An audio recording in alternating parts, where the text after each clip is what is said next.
Sderot sous le feu des roquettes, Sderot ville martyre. Combien de temps encore le pays supportera une situation devenue intolérable?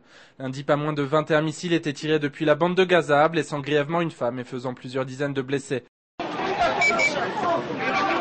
Mercredi, 7 roquettes sont déjà tombées, l'une sur une habitation. Sderot est sous le choc. J'ai entendu un boom, j'ai cru que c'était tombé dans mon salon, il y a une explosion, tout a sauté. Vous voyez, la grille elle a sauté, c'est déchiré, j'ai rien touché, la salle de bain là-haut et toutes les fenêtres ont sauté.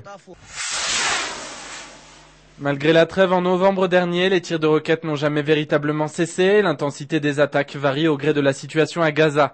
Alors que les affrontements ont repris de plus belle entre factions du Hamas et du Fatah, les attaques à la roquette ont comme objectif de provoquer Israël et d'attirer Tsahal dans le piège de la guerre civile palestinienne. Un jour où Israël tend la main vers la paix, le Hamas décide de lancer immédiatement une pluie de missiles sur une école et sur une maison.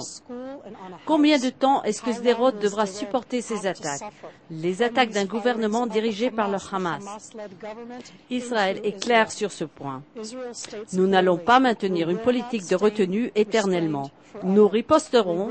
La politique de retenue est une force et non pas une faiblesse.